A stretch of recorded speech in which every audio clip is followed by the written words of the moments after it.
तो hello guys, welcome to the new video. तो आज हम बनाने वाले हैं बहुत दिनों के बाद चैप्टर 3 का वीडियो। आप चिंता मत करिए, डीएवी का क्लास 7 का 18 तारीख को एग्ज़ाम है साइंस का। उससे पहले मैं ख़त्म कर दूंगा सारा वीडियो। चैप्टर्स 3 चैप्टर है टोटल, सिर्फ 10, 14 और 3। ओके, तो बहुत दिन के बाद एग्ज़ाम चल रहा था, as all you know busy भी था, इसलिए नहीं भेज पा रहा था। तो आज मेटल और नॉन मेटल करते हैं। तो चलिए शुरू करते हैं। तो देखिए यहाँ पे क्या लिखा है। You have studied in the previous class that materials made up of same kind of particles are known as pure substance। मतलब जो मटेरियल होते हैं, जो मटेरियल जो मेन थिंग होते हैं, जो एटम से बनते हैं, वो सेम काइंड ऑफ पार्टिकल से जब बने तो उसको प्योर सब्सटेंस बोलेंगे। उसमें कोई मिक्सचर ना हो, बस एयर इन प्योर सब्सटेंस है। क्यों? चूँकि एयर के अंदर ऑक्सीजन, नाइट्रोजन, बहुत सारे गैसेस हैं, इसलिए वो इनप्योर है। प्योर मतलब 24 carat gold is pure. At 100% of gold is pure. आप कभी देखेंगे कि ज्वेलरी जो होता है वो 24 कैरेट गोल्ड का कभी नहीं बनता, और 22 कैरेट का बनता है। 24 कैरेट का इसलिए नहीं बनता क्योंकि 24 कैरेट इतना सॉफ्ट होता है ना कि बनाने जाएंगे वो टूट जाएगा। 22 में थोड़ा सा एल्यूमिनियम और कॉपर का थोड़ा यूज़ होता है, जिससे वो 22 बनता है कैरेट गोल्ड, और उससे ही ज्वेलरी मेनली बनती है, और उससे भी नीचे की ज्वेलरी मेनली बनती है। और तो 24 कैरेट प्योर सब्सटेंस है गोल्ड। 24 कैरेट गोल्ड एक प्योर सब्सटेंस है। फिर देखिए आगे क्या लिखा है। A sample of a given element और a given compound is a pure substance. This is because a given element compound is made up of atoms molecule of same kind. जो metal है, जो एलिमेंट है, वो pure substance क्यों है? क्योंकि वो शायद same kind of atom compound से बना है, इसीलिए, और मॉलिक्यूल, इसीलिए वो जो है एक प्योर सब्सटेंस है। देखिए, different elements compounds differs from each other in their physical and chemical properties as they are made up of atom molecule of different kinds। जो फिजिकल और केमिकल प्रॉपर्टी होती है एटम और मॉलिक्यूल की, वो अलग अलग होती है, क्योंकि डिफरेंट काइंड्स के होते हैं। बस ये ज़्यादा जानने के नहीं। अब देखते हैं क्लासिफिकेशन ऑफ मेटल। हम ये पढ़ दे रहे, कुछ लाभ नहीं है। There are 118 elements known at present। It is difficult to study and describe all the properties of all these elements separately. Hence, elements showing similar properties are grouped together and their generic characteristics are studies. Such grouping of element is called classification of element। जो 118 element है, हम लोग अभी तक 118 element ढूंढे हैं जो हम लोग के पास है। बट साइंटिस्ट ये साइंस बोल रहे हैं कि और भी मेटल है जो अभी तक ढूंढे नहीं है। हम लोग सिर्फ 118 मेटल ही ढूंढे हैं। आगे देखिए, और जो एलिमेंट है जो सेम काइंड के प्रॉपर्टीज़ और ग्रुप सेम काइंड के प्रॉपर्टी दिखा रहे हैं, उसको क्लासिफिकेशन ऑफ एलिमेंट। ठीक है, अब आगे आते हैं। ये अभी जो आएगा ये आप ध्यान से सुनिएगा, आप सुनिए बस, हम याद करा देंगे। The element have been broadly classified into 2 categories, metal and non metal. This classification is based on differences in their physical and chemical properties। जो मेटल एंड नॉन मेटल है वो अलग अलग है, क्योंकि उन दोनों में कोई फिजिकल और केमिकल प्रॉपर्टीज़ अलग है, इसलिए वो अलग अलग कैटेगरी में आते हैं। अब देखिए, ऑकरेंस ऑफ एलिमेंट कहाँ से आता है। Elements metal exist in abundance in the earth crust. Metal जो है वो अर्थ क्रस्ट के नीचे दिखता है बहुत। Aluminium is the most abundant metal. It is followed by iron. Aluminium जो है वो मोस्ट सबसे ज़्यादा गहन, आपका क्या बोल सकते हैं, नीचे पाया जा रहा। एबुडेंस मतलब बहुत पुराना। एल्यूमिनियम जो सबसे पुराना मेटल है जो आयरन से फॉलो है। Highly reactive metals like sodium, potassium, aluminum and magnesium are found in the nature in the form of their compounds। जो हाईली रिएक्टिव मेटल होता है, एल्यूमिनियम, पोटेशियम, सोडियम, मैग्नीशियम, वो नेचर में पाए जाते इन द फॉर्म ऑफ मतलब nature में form of compound में पाए जाते हैं, जिसमें ऑक्साइड, सल्फाइड्स, कार्बोनेट्स ये सब होते हैं। मतलब उनमें जो है नेचर, जो कंपाउंड का नेचर है वो सब ये होता है, ठीक। Less reactive metal like gold, silver and platinum occurs in nature in their elemental और native states। जो गोल्ड, सिल्वर और प्लैटिनियम है वो नॉर्मली जैसे होते हैं और नेटिव स्टेट में मिलते हैं, जैसे था वैसे ही। Many non metals are found in the free test in the atmosphere. बहुत सारे नॉन मेटल्स फ्री स्टेट में मिलते हैं एटमोसफेयर में, मतलब खुला। नॉन मेटल्स मेनली गैसेस भी पाए जाते हैं, लेकिन नॉन मेटल्स गैसेस भी होते हैं। मेटल्स का भी गैस, मेटल्स तो आप जानते हैं गैस में हो नहीं सकता, सिर्फ नॉन मेटल्स गैसेस में होते हैं। और उसका कुछ ये है कि oxygen at free state atmosphere में मिल सकता है। ये जो आप सांस ले रहे हैं ये एक नॉन मेटल है, एक्चुअली एक नॉन मेटल है, क्योंकि oxygen is also non metal, and oxygen and nitrogen are two well-known examples of such non-metal. Several non-metal exist in nature in the form of their compound like oxide and nitrate. Sulfur exists in the free state as well as in the combined state as sulfides and sulfates. जो आपका sulphur होता है वो free state में होता है, combined state में, sulphide और सल्फेट का, ठीक है। Carbon exist in the native state as diamond, graphite and fluorine. It also exists in the form of compound like carbon dioxide, carbonates and bicarbonates.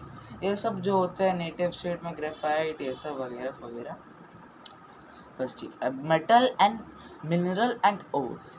A mineral is a natural occurring inorganic substance found deep under the surface of earth, and ore is a mineral form which one or more metals can extract profitable। एक आपका जो mineral होता है वो earth crust के नीचे मिलता है, एक और जो है वो एक या फिर ज़्यादा मेटल है जो प्रॉफिटेबल होता है। For example aluminium is extracted from its bauxite ore and iron from its haematite ore. मतलब एल्यूमिनियम जो होता है वो बाइकुट ओर, एल्यूमिनियम का ओर से पाया जाता है, और आयरन का। Excuse me. फिर देखिए यहाँ पे क्या लिखा है, the sequence of process use to extract a metal in its pure form its ore, its called metallurgy. जो प्रोसेस होता है जिससे एक मेटल को प्योर फॉर्म में लाया जाता है उसको बोलते हैं मेटलर्जी। मतलब प्योर फॉर्म में होता है उसके ओर में, उसको बोलते हैं मेटलर्जी। एक मेटल जो प्योर फॉर्म इट्स और प्योर फॉर्म और में, उसको बोलते हैं मेटलर्जी, बस। The extraction of a metal from its ore generally involves the following steps. Concentration of ore is the process of removal of impurities from the one ore. Reduction, it is the process of creating the metal ore to get the metal in its free state. Refining of metal, the metal obtained by reduction is generally impure. Refining is the process of purification of impure metal. ये सब concentration, reduction, refining ये सब एक process है जिससे पूरा होता है, कैसे ओर से मेटल होता है। अब आते हैं main topic, physical properties of metal. आज मैं यहाँ तक फिजिकल प्रॉपर्टी ख़त्म कर दूँगा आज मैं, फिर आपको फिजिकल प्रॉपर्टी हो जाएगा। हम आपको शॉर्ट फॉर्म में सब कुछ बताएंगे, आप शॉर्ट फॉर्म में देख लीजिएगा। Physical state, all metal except mercury which is a liquid solid at a room temperature, iron, copper, aluminum, gold and silver are some of the example of metal। सिर्फ mercury है जो आपका liquid form में होता है room temperature में, और सब सॉलिड में होता है, सब metal. Non metal at room temperature में एग्जिस्ट इन सॉलिड, लिक्विड और गैस स्टेट। नॉन मेटल जो होता है वो सॉलिड भी हो सकता है, लिक्विड भी हो सकता है, गैस भी हो सकता है। Carbon, sulphur, phosphorus and iodine are a few example of non-metal which exist in the solid state। Carbon, sulphur, phosphorus, जो आयोडीन ये सब है एक नॉन मेटल के एग्जाम्पल जो सॉलिड स्टेट में रहते हैं। Bromine exist as a liquid while bromine जो है वो लिक्विड फॉर्म में, और chlorine, oxygen and nitrogen are some example non exist in gaseous form. Chlorine, oxygen और नाइट्रोजन जो है वो गैसियस फॉर्म में, मतलब गैस के फॉर्म में है, उसमें एयर में। Melting point and boiling point. Metal generally have high melting as well as high boiling point. Metal जो है वो हाई मेल्टिंग पॉइंट भी होता है, बॉइलिंग पॉइंट भी होता है। कोई एग्जांपल के लिए मेल्टिंग पॉइंट ऑफ आयरन जो है वो 1536 डिग्री सेल्सियस है, and its boiling point is 3000 degrees Celsius. Some metals however have an exceptional low melting point. For example, the melting point of cesium metal, जो caesium metal का melting point है वो सिर्फ 28.7 degree Celsius है। Non metal generally have low melting point as well as low boiling point. Non metal का कम boiling point होता है और कम मेल्टिंग पॉइंट होता है। For example the melting point of sulphur is 119 degree Celsius. 119 degree Celsius होता है melting point sulphur का। However there are exception in non metal. The melting point of, ये ध्यान से सुनिएगा, हम लोग पढ़े क्या अभी कि नॉन मेटल का बहुत कम होता है, लेकिन जो नॉन मेटल डायमंड है, diamond is also non metal, इसको याद रखिए, डायमंड मेटल नहीं है। डायमंड जो प्योर कार्बन से बनता है उसका मेल्टिंग पॉइंट होता है 3723 डिग्री सेल्सियस। ठीक है, सिर्फ एक वही नॉन मेटल है जिसका सबसे ज़्यादा होता है। ठीक है, अब देखिए density. Metal generally have a high density, non metal generally have a low density. ठीक है, however there are some exception, sodium and potassium which are metals have a quite low density. जो एक्सेप्शन है कि sodium और potassium का लो density है और their density value is less than the water, और जो डेंसिटी है वो less than that water also. ठीक है, hardness. Most metal are very hard, they can be withstand quite high pressure without getting disordered, मतलब टूट जाना। जो बहुत सारे मेटल है जो बहुत हार्ड होते हैं, जो जनरली बहुत जल्दी नहीं टूटते, डिसऑर्ड नहीं होते। Non metals are generally not hard, non metal जो होते हैं वो हार्ड नहीं होते हैं। They are brittle and easily break into pieces when हार्म्ड। द ब्रीटल मतलब चूरा बन जाते हैं उनका मारने से ही, और बहुत आसान है उनको मारना, हैमर करते ही, मतलब मारते ही टूट जाएगा। Again there are some exception like sodium potassium are metal but they are so soft that they can be easily cut. Sodium और पोटेशियम जो मेटल है वो इतने सॉफ्ट है कि वो कट एक नाइफ से कट सकता है, cut with on the other hand diamond which is a non metal is the hardest substance known. Diamond जो है वो एक ऐसा नॉन मेटल है जो हार्डेस्ट सब्सटेंस है दुनिया में, उससे ज़्यादा मतलब हो भी सकता है, लेकिन डायमंड अभी तक तो सबसे हार्डेस्ट माना जाता है। और आपको एक्सपेरिमेंट पड़ा है कि आयोडीन लेके उससे बीट करिए, वहाँ पे लगेगा कि टूट गया होगा, दिख जाएगा। लश्चर मतलब शाइनिंग जो होता है, शाइनिंग इसका। Metals have a shining surface, this is known as metallic lustre. Metal जो होता है उसका शाइनिंग सरफेस होता है, उसको मेटेलिक लश्चर भी बोलते हैं। Non metal generally have a dull appearance, non metal का डल अपीयरेंस होता है, और they are non lustrous. Iodine is one metal which which has a natural lustre. Iodine ही एक नॉन मेटल है जो नेचुरल लस्टर रखता है अपने पास। अब आते मेबिलिटी में। Metals are malleable, that is they can be harmed into thin sheet without breaking. malleable मतलब thin sheet में जो हो जाता है, तो मेटल जो होते हैं वो इतने मेलेबल होता है कि वो थीन शीट में हो सकते हैं, आपका थीन शीट में ब्रेक हो सकते हैं, मतलब थीन शीट में हो सकते हैं without breaking. Non metal and are non malleable, that is they can not B harmed into sheet, they are brittle and break into pieces on being harmed.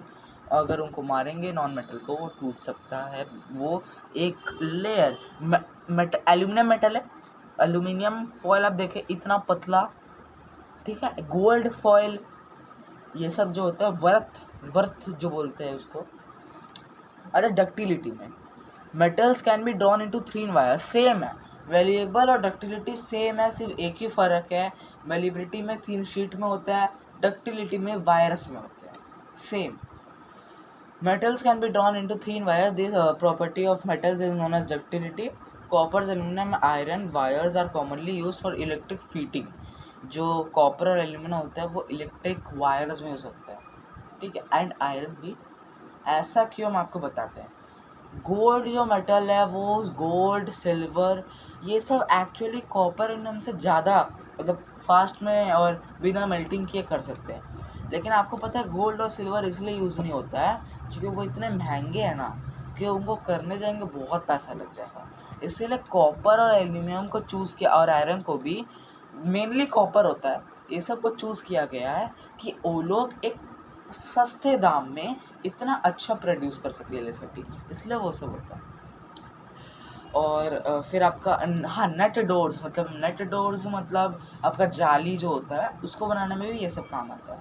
Non metal और non ductile, that is they can not be drawn into wires, same as malleable, वो wires में convert नहीं हो सकते, ductility में wires में convert नहीं हो सकते non metals. Tensile strength, it is the property due to which a substance can bear a lot of strength without breaking। Tensile से मतलब कि अगर एक मेटल को मारे जाए वो इतना सारा स्ट्रेन ले सकता है, इतना सारा एब्जॉर्ब कर सकता है जो पावर है, कि वो टूटी मतलब विदाउट ब्रेकिंग वो इतना ज़्यादा पावर ले सकते हैं, मतलब पूरा फैला सकता है वो पावर। वो आप मारते हो तो ये मेटल्स को सॉरी आप कोई मेटल्स को मारते जाइए, वो शायद ही कभी कभार मतलब बहुत तेज मारेंगे ना तो वो बहुत सह लेते हैं। Metals have a high tensile strength due to their ductility and malleability. Metal जो होता है डक्टिलिटी और मेलेबिलिटी बहुत टेंसाइल स्ट्रेंथ होता है उन लोग का। Non metal generally do not have tensile except carbon fibre. Carbon fibre का नाम सुने हैं, प्लेन बनाने में काम आता है। That carbon fibre has a high tensile strength, it cannot be drawn into sheet or wire, but it contains a lot of tensile strength. Now conductivity, the ability of a material to transfer heat energy or electrical current from one point to another is taken as an indicator of conductivity। मतलब एक material से heat transfer या फिर electric transfer हो रहा है, तो अगर ट्रांसफ़र हो रहा है तो उसको कंडक्टिविटी बोलेंगे। आप समझे, कंडक्टर और इंसुलेटर, कंडक्टर पास करने देता है ये सब चीज़ को, इंसुलेटर रोक देता है। We generally speak two type of conductivity, thermal conductivity, electrical conductivity. अब हम लोग ये पढ़ेंगे थर्मल क्या है, इलेक्ट्रिकल क्या है। ठीक है, थर्मल में क्या लिखा है। The thermal conductivity of a material is a measure of ease with which heat energy can flow through it. मतलब जो थर्मल कंडक्टिविटी है वो एक ऐसा मटेरियल जो इजी से मेजर कर लेता है हीट एनर्जी और उनको फ्लो करने देता है। मतलब एक थर्मल कंडक्टिविटी मतलब एक मेटल जो फ्लो करने दे रहा है आपका हीट एनर्जी को, उसको बोलते हैं थर्मल कंडक्टिविटी। द एक्टिविटी, ऊपर जो एक्टिविटी है वो आप देख सकते हैं। अब देखते हैं इलेक्ट्रिकल कंडक्टिविटी में। मैं ज़्यादा डिवीनो में नहीं जा रहा और एक्टिविटी में नहीं जा रहा, वो कभी अलग से वीडियो में मैं सब समझा दूंगा। बट एक्टिविटी के लिए एक्चुअली अलग ये चाहिए मेरे को वीडियो, चूँकि एक्टिविटीज़ में बहुत बड़ा है इसलिए। अब देखिए इलेक्ट्रिकल कंडक्टिविटी बहुत सारा है। The electrical conductivity of a material is a measure of ease with which electric current can flow through. Thermal conductivity में हीट एनर्जी पास होता है और इलेक्ट्रिकल में इलेक्ट्रिसिटी पास होता है, बस ये सेम चीज़ है। और इंसुलेटर के बारे में नीचे दिया हुआ है। Non metal are generally poor conductors of heat and electricity, most of them are good not conductor और insulator. Our graphite which is a form of carbon is a good conductor of electricity. Non metal जो graphite है वो good conductor of electricity है और जो battery में use होता है। Silver is the best conductor of heat and electricity both, followed by copper and aluminum among metal. Mercury is the poorest conductor, मतलब poorest। मरकरी जो है वो सबसे पुअर, वो सबसे कम प्रोड्यूस करता है। अब आते हैं लास्ट टॉपिक में, सोनोरिटी। ये सुनिए, When a piece of metal is struck with something hard, a ringing sound is produced. This property of metal is known as sonority. Metals are therefore said to be sonorous. मतलब अगर एक metal को struck किया जाए एक hard चीज़ से, तो वो जब रिंगिंग साउंड प्रोड्यूस करेगा तो उसको सोनोरिटी बोला जाता है, और जो मेटल जो ये सब करता है उसको सोनोरस बोलते हैं. It is due to the property that metals are being used for making bells. और यही चीज़ है कि bells में metal यूज़ होता है, नॉन मेटल्स नहीं होते. Non metals are non sonorous. अब यहाँ पे आप physical properties and non metal जो दिया हुआ है ये अब याद कर लीजिएगा. मैं वीडियो के एंड में ये डाल दे रहा हूँ, आप लोग इसे पढ़ लें. चलिए आज का वीडियो यहीं ख़त्म करते हैं, मिलते हैं कभी और. बाय.